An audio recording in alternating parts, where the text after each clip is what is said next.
ये हुआ 0 मूल बिंदु, जिसे बोलते हैं मूल बिंदु। ये 1 2 3 4 5 6 7 8। ये हुआ -1 -2 -3 -4 -5 -6। ये -1 -2 -3 -4 -5 -6। ये 1 2 3 4 5 6 7 8 9। ये हुआ। आप देखो जो जो है ये दिशा, ये अक्ष होता है वो एक्स अक्ष कहते हैं, इसको एक्स अक्ष कहते हैं। और जो ये होता है ये एक्स डैश होता है, माइनस की ओर एक्स डैश अक्ष होता है, एक्स डैश। और ये वाई अक्ष है, वाई अक्ष है, और ये वाई डैश। अब देखो ये 4 खानों में बढ़ गया है, जिसे इसको बोलते हैं प्रथम चतुर्थांश, प्रथम चतुर्थांश। और ये होता है द्वितीय चतुर्थांश, द्वितीय। और ये तृतीय, तृतीय चतुर्थांश। और ये चतुर्थ, चतुर्थ चतुर्थांश है। ये हुआ। अब जो प्रथम चतुर्थांश में जो भी पॉइंट आएगा, जो भी निर्देशांक आएगा, वो प्लस और प्लस के रूप में होगा। और जो द्वितीय चतुर्थांश में जो निर्देशांक आएगा वो माइनस प्लस के रूप में होगा। और जो तृतीय में आएगा वो होगा माइनस माइनस के रूप में। और जो चतुर्थ में आएगा वो प्लस और माइनस के रूप में होगा। अब देखो, अब जो ये पूरा तल बना हुआ है, तल जो जिसमें एक एक्स वाई प्लेन होते हैं, उसी को बोलते हैं कार्तीय तल। क्या बोलते हैं? कार्तीय तल, कार्तीय तल बोलते हैं। देखो कार्तीय तल क्या होता है? जिसमें एक एक्स अक्ष और वाई अक्ष हो, एक्स वाई प्लेन को ही कार्तीय तल बोलते हैं। ये हुआ। अब देखो किसी भी बिंदु का निर्धारण कैसे किया जाता है। बिंदु का निर्धारण, बिंदु के निर्धारण में जो निर्देशांक आता है, निर्देशांक जो होता है वो एक्स कॉमा वाई के रूप का होता है। किसके? X comma Y. और निर्देशांक के चिन्ह को तीन लाइनों से व्यक्त किया जाता है, वो एक्स कॉमा वाई के रूप का होता है। अब जैसे 3,5 दिया हुआ है, तो ये जो 3 है वो एक्स का है मान, और जो 5 है वो वाई का है।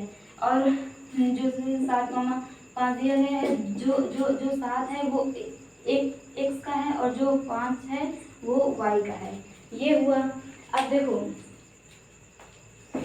देखो जैसे एक्स अक्ष पे कोई भी पॉइंट होगा, जैसे ये हुआ, तो एक्स अक्ष पे वाई का मान 0 होता है। एक्स अक्ष पे वाई का मान 0 होता है। एक्स अक्ष पे वाई का मान 0 होने का मतलब अब जो इसका निर्देशांक होगा वो 5,0 होगा। देखो ये यहाँ 0 क्यों हुआ? क्योंकि जो y द्वारा चली गई दूरी है वो नहीं है, ना तो इधर गई है ना तो इधर गई, तो y का मान 0 है और x का मान यहाँ पे 5 है। ये हुआ। अब जैसे हम आपको बोल दें कि दर्शाइए कि क्या, दर्शाइए कि 2,5 ये बिंदु कहाँ है? ये A है। इसको कार्तीय तल पे बताइए कहाँ है। तो ये जो x की वैल्यू है वो जो 2 है और y की वैल्यू 3 है यहाँ पे, तो x की वैल्यू 2x अक्ष पे मिलेगी। देखो ये 1 है, ये 2 है, ये मिली। और y की वैल्यू 3 कहाँ मिलेगी? y अक्ष पे तो 3 मतलब प्लस, तो ये प्लस ऊपर है तो हो जाएगा 1 2 3। तो x की वैल्यू 2 और y की वैल्यू 3। ये यहाँ पे मिली, तो यही बिंदु जो होगा वो होगा 2,3, ये हुआ। अब बोल दिया जाए कि 7,5 इसको दर्शाओ। ये बिंदु कहाँ है, ये एक बिंदु इसको मान लो, और ये जो है इसको भी मान लो। ये हुआ 7,5, मतलब जो x की वैल्यू है वो 7 है और y की वैल्यू 5 है। तो x की वैल्यू +7 कहाँ मिलेगी, x इधर की तरफ, तो 1 2 3 4 5 6 7 ये मिली, और y की वैल्यू 5 है, 5 मतलब ऊपर की ओर, 1 2 3 4 5 ये मिली। तो ये जो बिंदु आया, ये जो आया वही होगा 7,5 है। अब जैसे दे दिया जाए कि -2,6 इसकी स्थिति बताओ। ये C है और ये B था ना, ये बिंदु C है, -2,6। अब देखो -2 किधर मिलेगा, इधर मिलेगा, 1 2 ये 2 मिला, और 6 किधर मिलेगा, y का मान 6 है, तो 6 किधर मिलेगा, ऊपर मिलेगा। तो 1 2 3 4 5 6 ये मिली, -2,6 ये हुआ, यही बिंदु C हुआ, मतलब -2,6। अब बोल दिया जाए कि 0,-5 इसको बताओ करते करते। तो देखो x मतलब x का मान यहाँ पे 0 है और y का मान -5 है। तो x का मान 0 किस अक्ष पे होता है, y अक्ष पे होता है। तो देखो और -5 y का वो नीचे मिलेगा, तो यहाँ मिलेगा, ये जो पॉइंट आएगा वो 0,-5 आएगा, जहाँ पे x का मान 0 है और y का मान -5 है, ये हुआ। अब जैसे बोल दिया जाए 8, जैसे बोल दिया जाए 3,-2 दर्शाओ। तो जो x की वैल्यू है वो 3 है और y की वैल्यू -2, तो x की वैल्यू 3 कहाँ मिलेगी, इस तरह मिलेगी। तो 1 2 3 ये मिली, और y की वैल्यू -2 किधर मिलेगी, नीचे। तो 1 2 ये -2, ये 3,-2 ये मिली। तो किसी भी बिंदुओं को ऐसे ही दर्शाया जाता है। अब चलते हैं कि दो बिंदुओं के बीच की दूरी का सूत्र।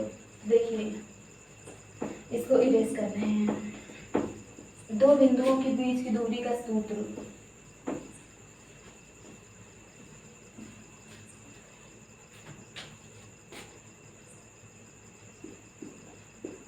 दूरी सूत्र क्या होगा, जैसे दो बिंदु दे दिए, एक बिंदु A है, कितना है x1, y1, और एक बिंदु B है, कितना x2, y2, ये है।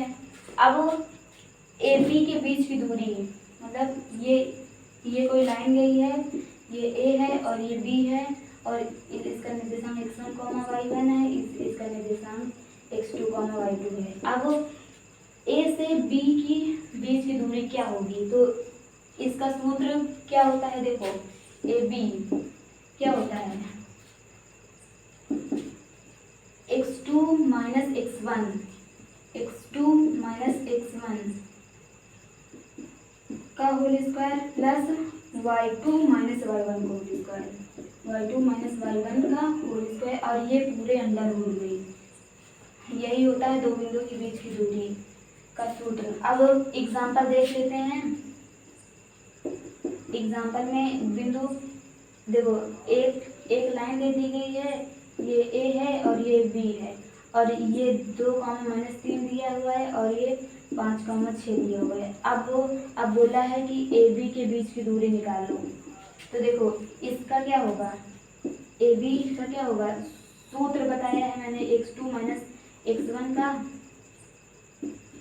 Whole square plus y2 - y1 का होल स्क्वायर अंडर रूट में। तो देखो x2 कितना है यहाँ पे, ये 5 माइनस x1 कितना है 2, इसका होल स्क्वायर प्लस y2 कितना है 6 है, और माइनस और y1 कितना है -3, तो माइनस प्लस 3 का होल स्क्वायर है, और ये रूट में होगा। 5 में से 2 गए 3 का स्क्वायर प्लस 6 3 9 का स्क्वायर, 3 3 का 9 प्लस 9 9 81 और यहाँ पे 9 1 10 8 1 9 90 यूनिट। यूनिट मतलब ये दूरी है तो इतना आएगा। अब दूरी सूत्र के बाद क्या होगा, दूरी सूत्र हो गया। आप चलते हैं विभाजन सूत्र में, विभाजित कैसे होता है। विभाजन सूत्र देखो, विभाजन सूत्र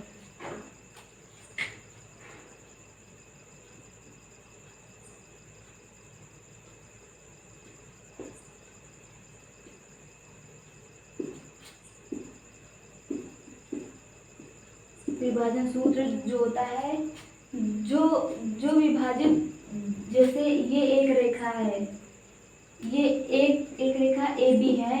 अब ये कितने रूप से विभाजित हो पाएगा, 2 रूप से। एक तो बाहर होगा, बाहर से विभाजित होगा, एक अंदर से।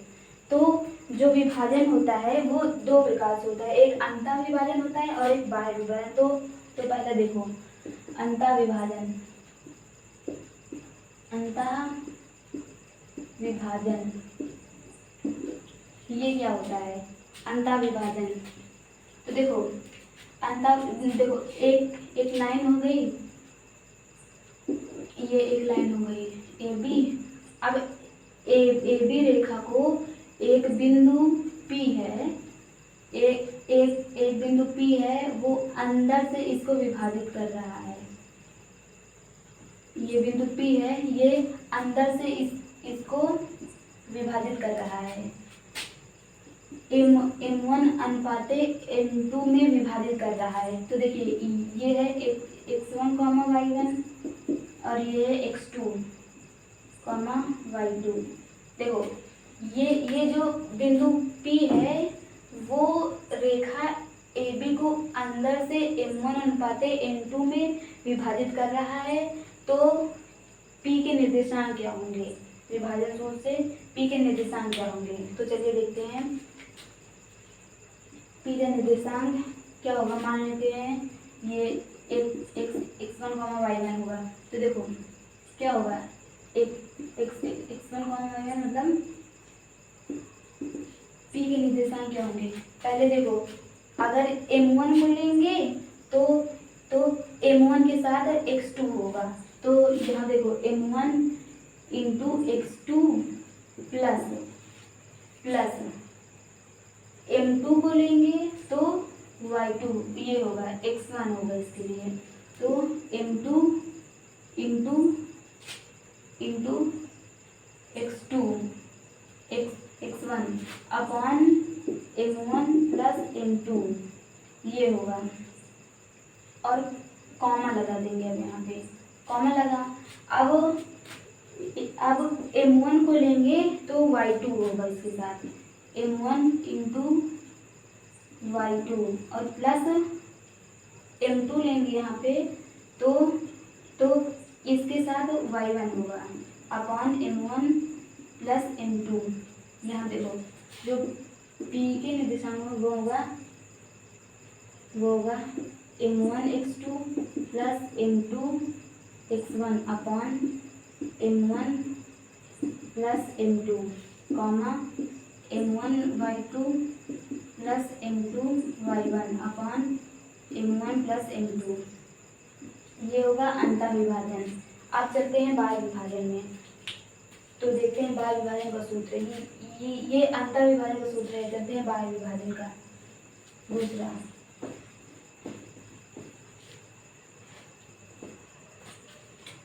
दूसरा क्या होगा, बाह्य विभाजन।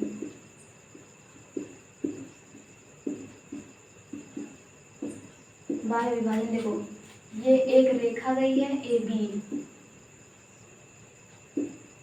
एक x1 y1 है और b के निर्देशांक ये b है, b के निर्देशांक x2 y2 है। और इस रेखा को एक बिंदु P है वो बाहर से विभाजित कर रहा है। ये इतना M1 अनुपाते M2 में विभाजित कर रहा है, बाहर से विभाजित कर रहा है। तो देखिए अब तो फिर P के निर्देशांक क्या होंगे, चलिए देखते हैं P के निर्देशांक क्या होंगे। तो क्या होगा, अगर हम लोग M1 को लेंगे तो इसके साथ x1 होगा, M1 इंटू एक्स मतलब x2 होगा, सॉरी x2, और फिर यहाँ पे माइनस लग जाएगा, माइनस। अब M2 को लेंगे, M2 के साथ x1 होगा, x1 अपॉन M1 माइनस यहाँ पे लग जाएगा M2 और कॉमा M1 के साथ y2 होगा इंटू y2 और माइनस लग जाएगा और M2 के साथ y1 होगा अपॉन M1 माइनस M2। तो जो P की आया निर्देशांक वो आया M1x2 minus M2x1 upon M1 minus M2 और comma M1y2 minus M2y1 upon M1 minus M2, ये आया। ये हो गया विभाजन सूत्र, हो गया विभाजन सूत्र। अब एग्जाम्पल इसका कुछ देख लेते हैं, एक अंतः विभाजन का एग्जाम्पल एक देख लेते हैं। देखिए एग्जाम्पल एक, देखो रेखा AB है, उसको एक बिंदु P 2:3 में विभाजित अंतः विभाजित कर रही है। A के निर्देशांक 1,2 है और B के निर्देशांक 3,1 है। तो P के निर्देशांक बताइए, मतलब कि एक रेखा AB है जिसमें बिंदु P रेखा AB को 2:3 में विभाजित कर रही है, तो P के निर्देशांक बताइए। तो देखो ये इसको अंतः विभाजन कर रही है, विभाजित कर रही है, तो सूत्र क्या होता है अंतः विभाजन का, M1x2 plus M2x1 upon M1 plus M2 और comma M1y2 plus M2y1 upon M1 plus M2, ये होता है। अब देखो ये M1 है, ये M2 है, ये x1y1 है, ये x2y2 है, तो इसमें रख देंगे हम लोग। तो देखो M1 क्या है यहाँ पे 2 है, इंटू x2 कितना है 3 है, प्लस M2 कितना है यहाँ पे 3 है, इंटू x1 कितना है 1 है, अपन M1 कितना है 2 प्लस M2 कितना है 3, कॉमा M1 कितना है 2 इंटू y2 कितना है 1 है, प्लस M2 कितना है 3 है और y1 कितना है 2 है, सॉरी 2 है, अपॉन 2 प्लस 3। अब साल को 3 दूनी 6 प्लस 3 अपॉन 3 2 5, कॉमा 2 प्लस 3 दूनी 6 अपॉन 3 2 5, 6 3 9/5, कॉमा 6 7 8/5। यही हुआ बिंदु P के निर्देशांक, अंतः विभाजित करने वाले बिंदु P के निर्देशांक ये हुआ। अब चलते हैं बाह्य विभाजन का एग्जाम्पल। बाह्य विभाजन का देखो, ये एक रेखा है AB, PQ मान लो PQ है, ये P के निर्देशांक है 2,-1 और Q की है -3, -2, ये है। अब रेखा PQ को एक बिंदु R है, वो बाह्य से विभाजित करती है 5:3 में विभाजित करती है। तो R के निर्देशांक बताइए। तो बाह्य विभाजन में बाह्य विभाजन का सूत्र क्या होता है, R बराबर क्या होता है,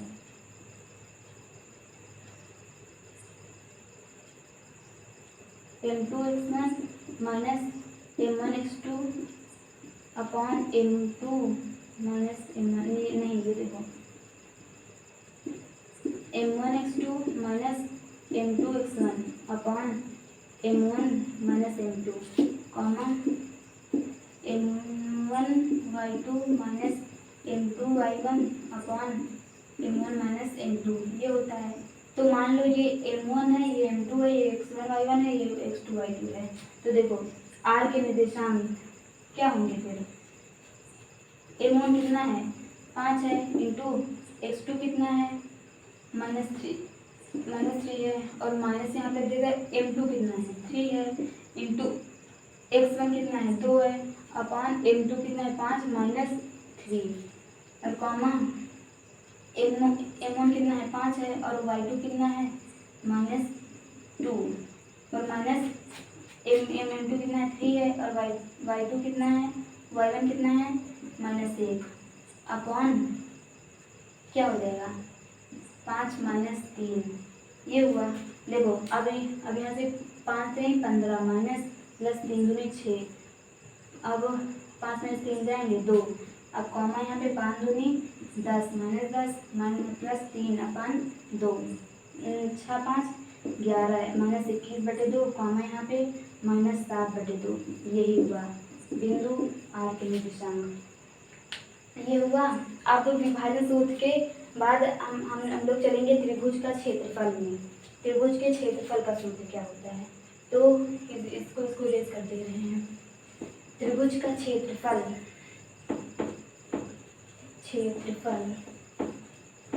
देखो त्रिभुज का क्षेत्रफल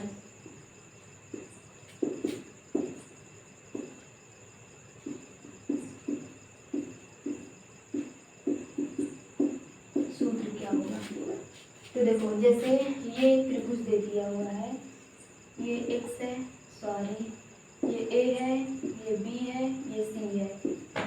a के निर्देशांक कितने हैं x1, y1 और b के निर्देशांक कितने हैं x2, y2, c के कितने हैं x3, y3। अब देखो सूत्र क्या होता है, त्रिभुज के क्षेत्रफल का सूत्र क्या होगा, क्षेत्रफल क्या होगा 1/2 लिखेंगे पहले और एक बड़ा सा ब्रेकर बना लेंगे, वो होगा बड़ा सा ब्रेकर बनाएंगे। अब देखो x1 लिखेंगे और एक ब्रेकर, अब अंदर क्या होगा y2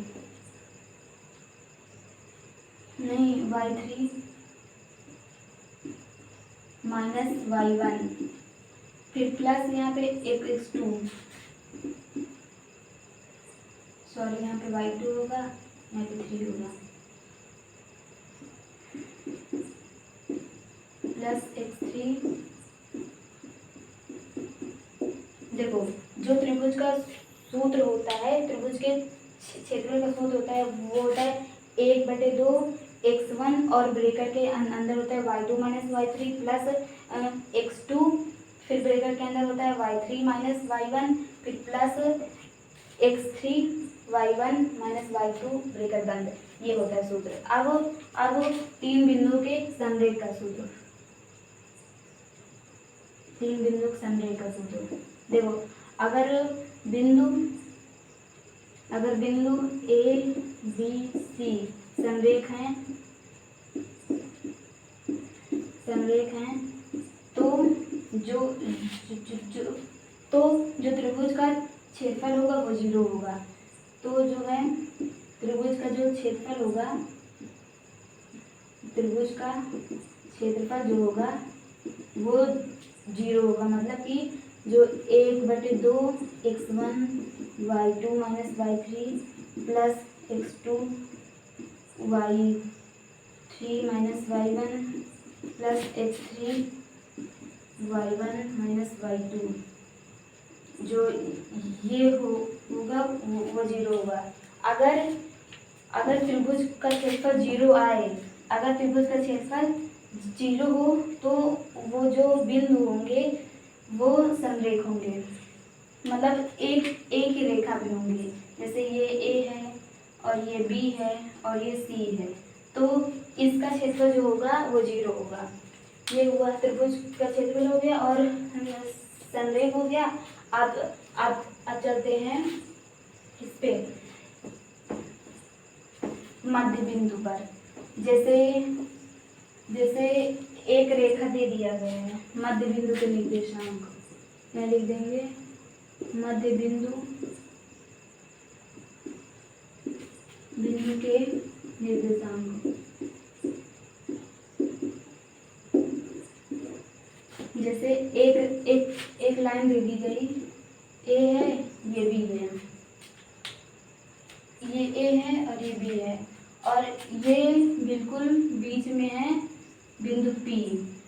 ये मान लो x1 y1 है और ये x2 y2 है, और ये x y है।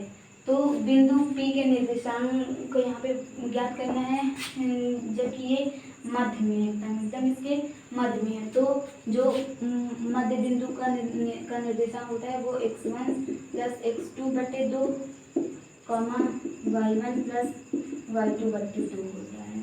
यही होता है मध्य बिंदु के निर्देशांक का सूत्र। अब त्रिभुज के केंद्रक का सूत्र क्या होता है? त्रिभुज का केंद्रक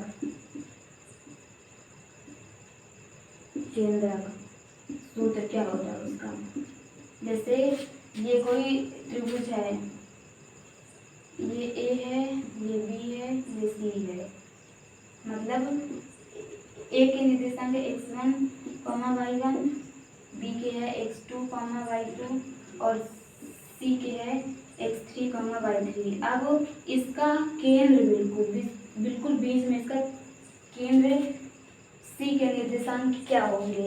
तो आइए देखते हैं सी के निर्देशांक क्या होगा। वो होगा x1 + x2 + x3 बटे 3, यहाँ पे लिख देते हैं इसको x1 + x2 + x3 बटे 3 और y1 + y2 + y3 बटे 3, ये होगा। तो